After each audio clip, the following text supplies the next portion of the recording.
Today's video is slightly different. People have been asking, who is Backfire Brad? That bitch is lying. Someone said, what is Backfire Brad?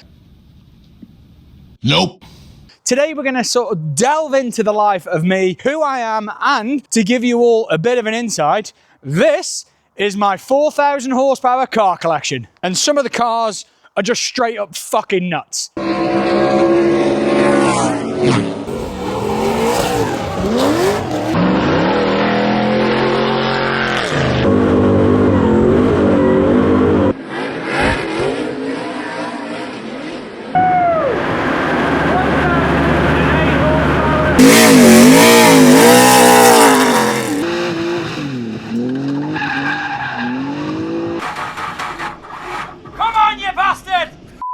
We're going to start with possibly the vehicle that means the most to me, and it is this 650 Howie road legal buggy.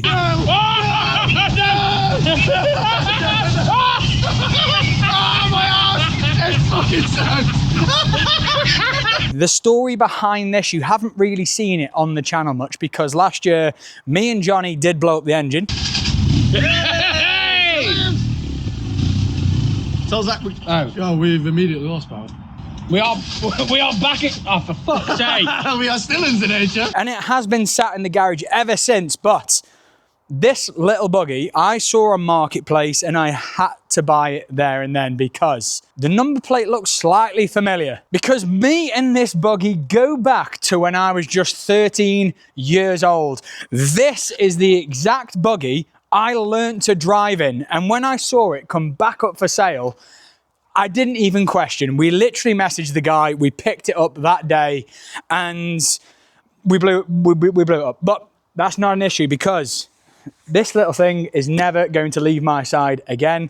It's got sentimental value to me. At the moment, it's just got a farty little 650 Chinese engine, which is now blown up, but we have plans for this. When we're finished with this little buggy, it is going to be possibly one of the craziest things I own.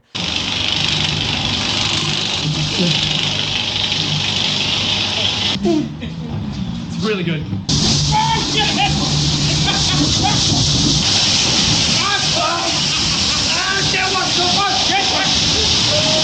So yes, this is the actual car. This was the first ever vehicle I drove.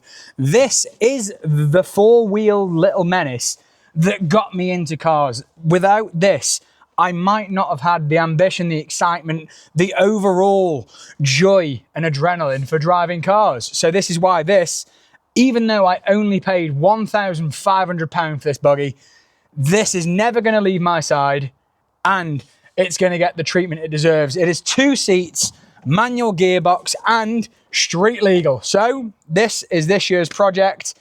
You're about to see some projects we finished last year, and by God, I think this thing, when we're finished with it, is going to be one of the fan favourites.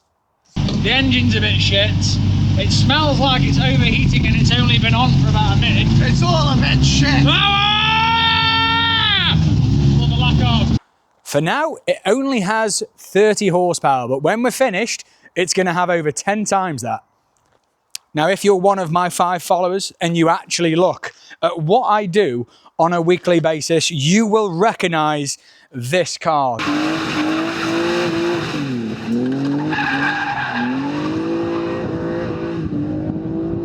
This is my E46 330 Touring. Now, unfortunately, this car, I've had a lot of fun with it. It has a 3-litre petrol. It's got an angle kit. This is a full budget build drift car. Now, the reason why I say, if you're an actual fan of the channel, if you've actually seen anything I do on social media, the reason why you will recognize this car is because the last 6 months we've not really been delicate with it.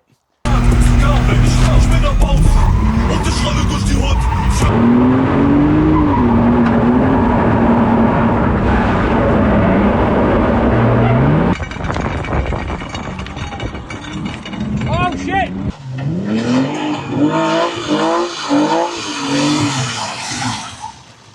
This poor little BMW has had a very rough 6 months. Me and my friend Adam C, I had some fun with it where the car didn't really get hurt.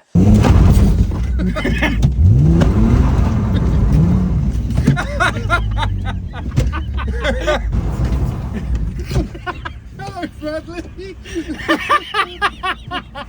Me, the Fat Lads and Dean Dodd, unfortunately, almost made me take this car to the scrapyard after we did the Surstramin fish challenge in it.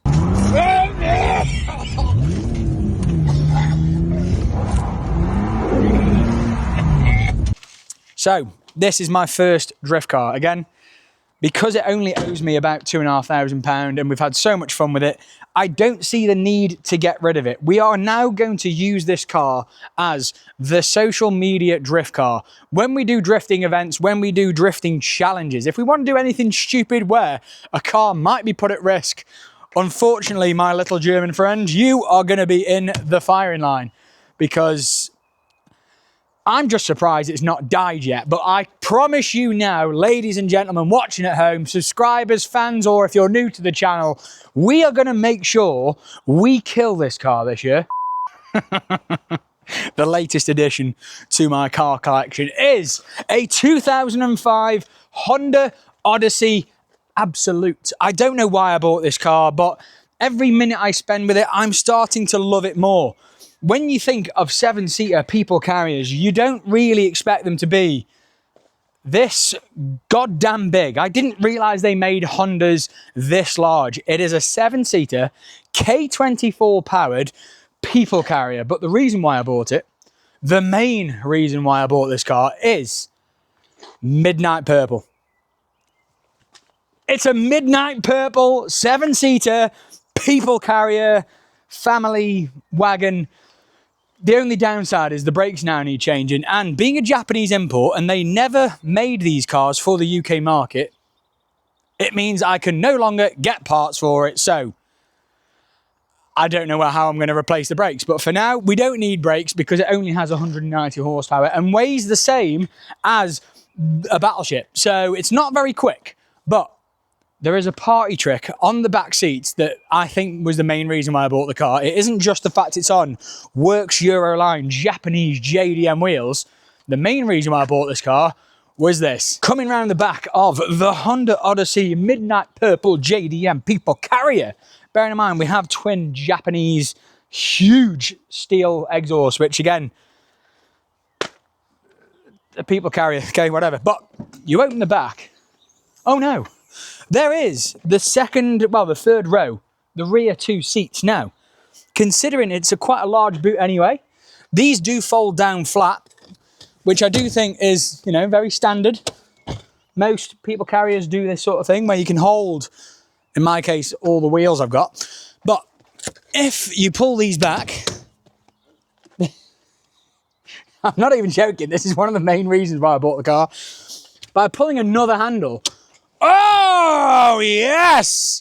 Oh, so when I don't really have friends, but if I'm out and about in public, look, this is, oh, the suspension's not failing, by the way, I'm just very fat. 2 rear seats for tailgating, for using at a picnic. I don't do picnics, but outdoors things, even though I don't really do outdoors.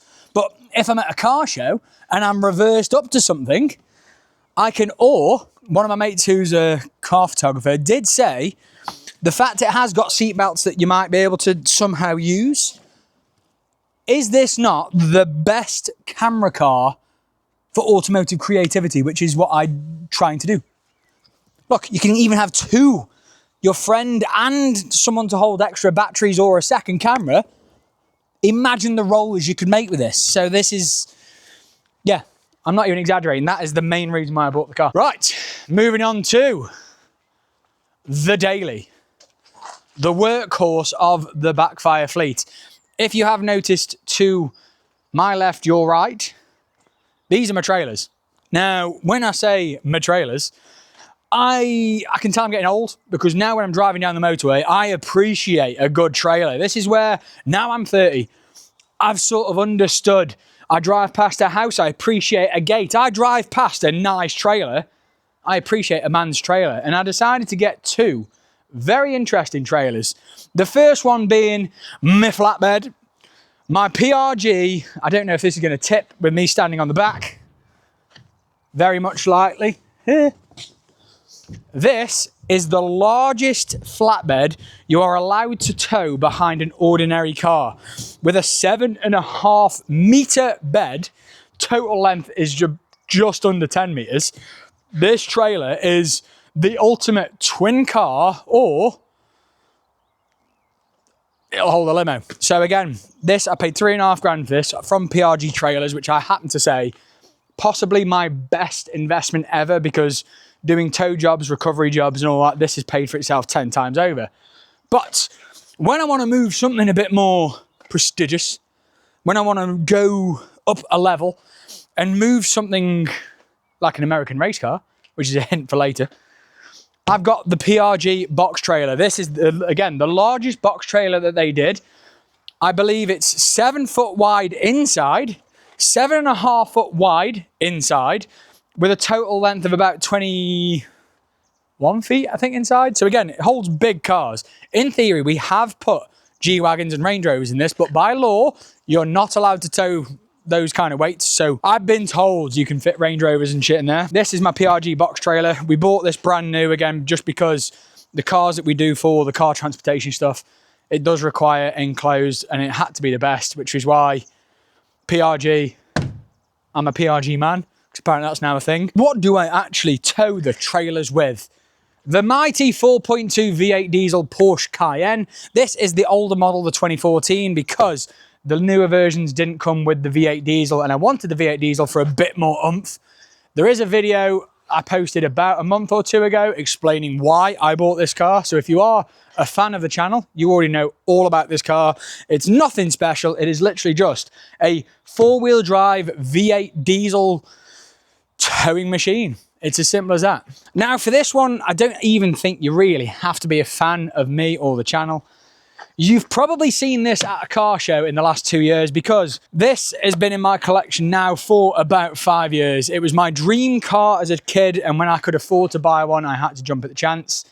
When I picked it up, it only did 18,000 very careful miles in Marbella. Now I've taken it up to about 55,000, very rough miles. We've done hill climbs, track days. I met my mate Adam C at Castle Combe, which was my first track day in this thing. Do not recommend it. But again, she's got a 6-litre Vortec V8 petrol. I used to, when we had a business, I used to run this all the time, putting the fuel through the business as an expense, blah, blah, blah. Long story short, I'm now self-employed. I can't really afford to run this anymore. Being humble, being mature, I'm going to have to let some of these cars go. And unfortunately, my beloved Hummer is one of the ones that's got to go, because I just don't use it anymore. I used to use it for towing, but this big old girl somehow manages 4 miles per gallon when towing. 4, not 14, not 40. 4. I don't understand how. I have checked. There is not a hole in the fuel tank, but I've had a lot of fun with it. I've had it for 5 years. Sometimes you just outgrow it, you fancy a change, and that's exactly what I'm doing. I've got other projects I would like to do this year, and unfortunately, the old Hummer has got to go. Because I'll do like B-roll of it. So blah, blah, blah, blah, blah, blah. Oh, actually, do you want to come here? Do you want to like film there and I'll get in it?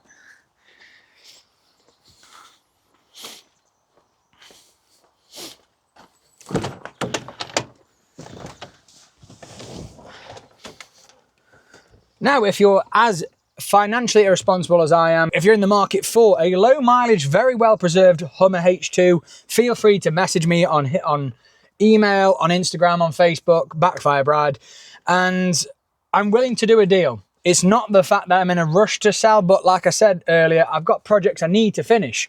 And unfortunately with this just sat here doing nothing, it is a waste of time, money and resources and a lot of space on the driveway. So if you're interested in an immaculate Hummer, I know a guy.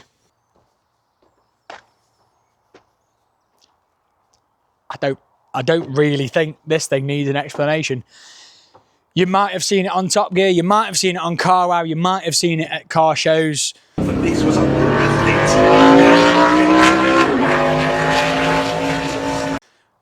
It's a NASCAR. This is my 2010 Dodge Charger NASCAR. It's been up Goodwood, it's been on the Top Gear test track, it's been in the Top Gear tunnel run.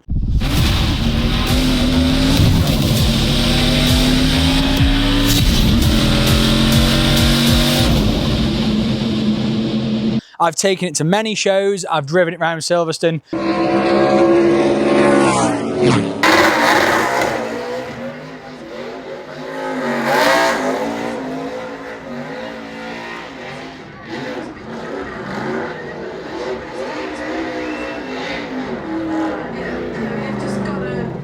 I've done so many challenges with this car because it was pure insanity. I didn't intend to buy it. I still don't understand why I bought it. But the fact is, it has a 900 horsepower, naturally aspirated NASCAR V8 that revs to 10,000 RPM.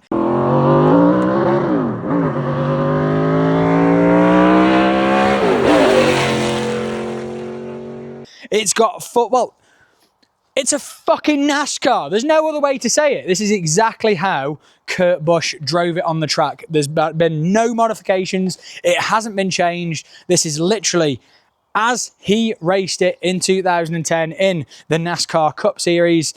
And I haven't used it much lately because I will be honest, this thing actually terrifies me. Driving this is actually... What started out as enjoyment, I got a bit too comfortable behind the wheel, and then things didn't go wrong, but got close to going wrong. There's no driver aids, there's no driver safety features. It is literally just put your foot down and stop the rotation of the earth. It's the most wild thing I've ever been in, driven, stood next to. And it's not the fact I'm scared, but I'm a bit scared of driving it. So, yeah, but the main reason why I bought the Dodge Charger NASCAR was because I had a vision, and I'm still going to hopefully achieve this vision, which is I'm going to try and make that road legal. By the end of at least 2027, give myself another year, this will be on the UK streets. People say it cannot be done. People say it will never be done.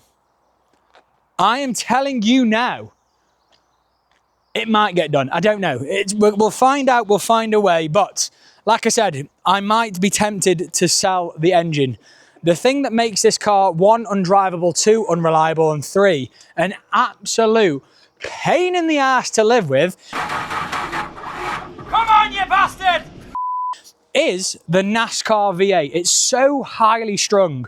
When you have a team of 50 people to run the NASCAR race teams, you've got a fat guy. I can't maintain this car enough for the amount of times I want to use it. And at 140 decibels, which is louder than an F1 car, this thing is too loud for any track day, for any open sort of circuit race in UK or Europe. The Nürburgring won't let it on. Silverstone won't let it on unless it's a specifically designated unsilenced day, which means now, because of Greta and all these eco-warriors, I can no longer use this apart from 6 days a year. I'm only allowed to use this car 6 days out of the year. And 3 of those days, it's probably going to be broken. So that is why I'm going to attempt to swap out this engine for something else. Now, the last and my current build / most famous car that you might have seen, we're going to potentially build another one of them engines and put it into this. Imagine seeing this coming down the road.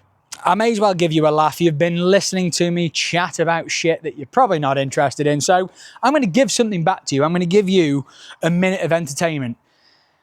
There's another reason why I don't tend to use this anymore, being a larger framed fellow. As you can see, it hasn't got any doors. So this is how you get into a NASCAR. And then, they make it look a lot more graceful on the television. Now can you see another reason why I tend not to use this as much? Because it isn't just the engine that makes this thing very impractical. It's the fact that, considering I'm sat next to the fuel line, for example, say if I were to crash and the car were to explode into a fireball, oh no, there's a fire.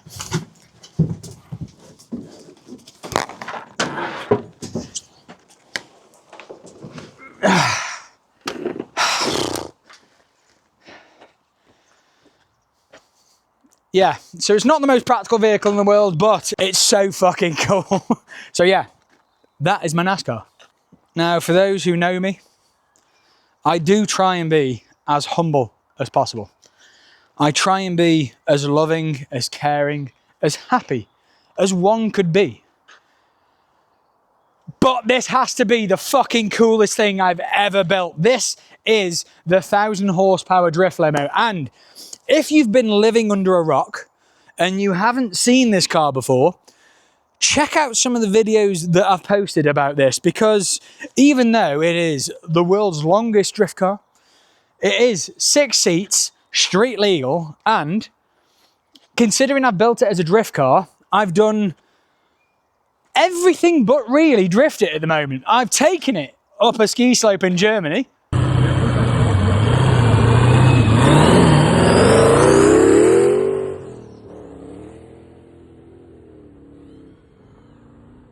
Come on, Brad. Fun.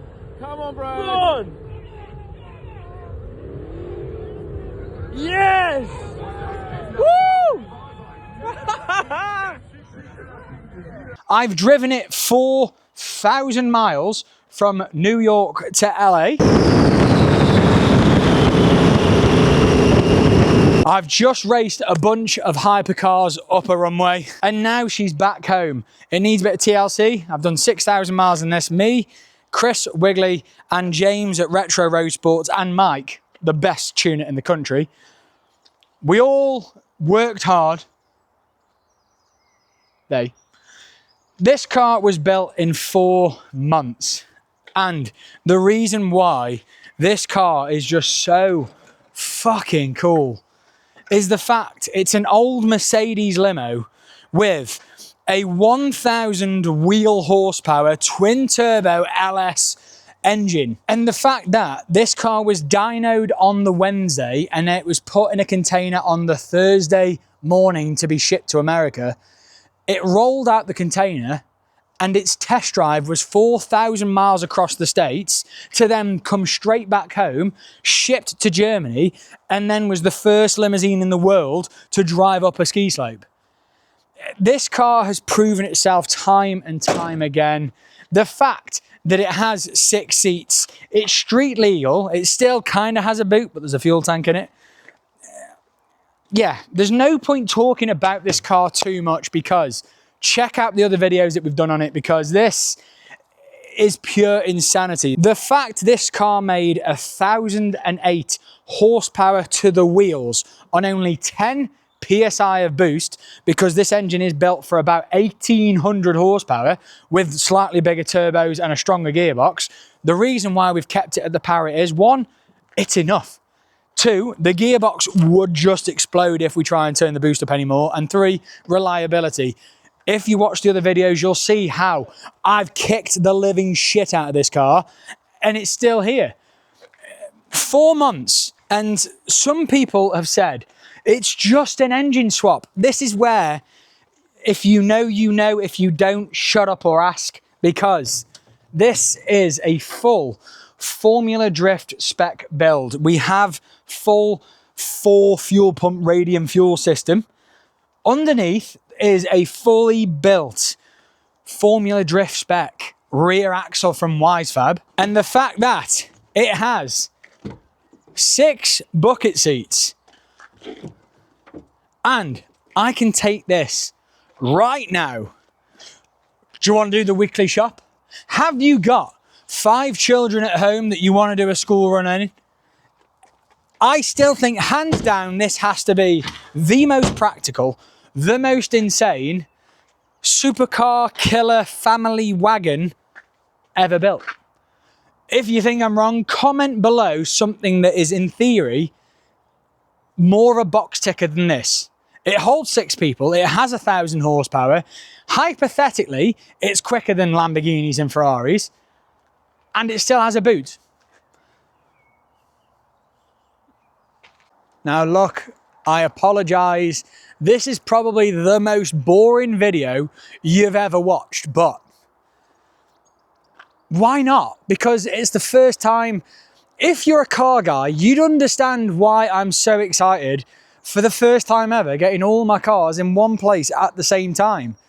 In 4 years of doing car stuff for fun, I've never managed to achieve it. And I just think you can't really say it's not an emotional response. And this is the first time I've sort of opened up on camera before, because I'm no one special, I'm no one important, I'm not famous, I'm not a big time influencer, I'm just a guy with a camera who's got a love of insane cars. I'm not bothered about expensive cars. I don't care if this car collection was 10 grand or 10 million, it's just the fact of the stupid cars that are behind me and the stupid things I've done with them just mean they're memories. And I've gained a little bit of traction lately, so new people are starting to look at the channel, starting to follow me, they're asking questions. I'm getting messages now of people asking me, what do you do for a living? What do you do? What do you do? And how do you make money? I said, money's got nothing to do with it, because I've now changed direction. We used to have a fairly okay successful business. That is no longer the case. So when I used to just be a guy who loved cars on the weekends, I have now trying to turn my passion into a career, which means a reset, starting from the beginning, starting from nothing. Yes, I have got the car collection that I've always dreamed of having, but now it's time for a new challenge. It's time to reset, restart, and I've missed having that challenge. And again, it saddens me to the core that I am going to have to sell some of these cars. But if it means to continue that passion, I will keep doing it. I will necessarily get rid of some of my favorite cars in this car collection. They've all got a little bit of uniqueness. They're all weird, they're all wonderful. Some are just pure fucking insanity, but that's not the point. The whole point of today is I'm going to open up a little bit, and if you've got any questions, feel free to ask. If you want to know anything about the cars, because again, the spec list on some of them is quite extensive and I don't really have time. I don't want to be here for 45 minutes chatting shit because you get bored. But NASCAR, Hummer and the limo you're going to be seeing a lot of. I've poured almost all the money I had into building this car. It started as a joke. It's escalated into something that I never thought could be built, never mind would be built. We've proven it wrong. A limousine, a 200 mile an hour, 1,000 horsepower, 6-seater drift limousine. It's nuts. Like I said, we've driven it up a ski slope. These are the memories that draw me to the car community. So this is hopefully a very boring, not so boring video. If you found it entertaining, if you genuinely have questions, if you want to know more about me, about any of the cars, feel free to message me on Instagram, backfire.brad. And hopefully, now that the sun's out, we're going to start getting more of these cars out and using them, because the Dodge NASCAR has been sat in the barn for about 6 months now. I haven't used it. I've been scared to use it, but new start, new Brad, fuck it. Let's take it out. Let's do some shit with it. And yeah, 2026, here we go. Thank you. Like and subscribe, even though this is probably the most boring video I've ever done, but like and subscribe, here we go.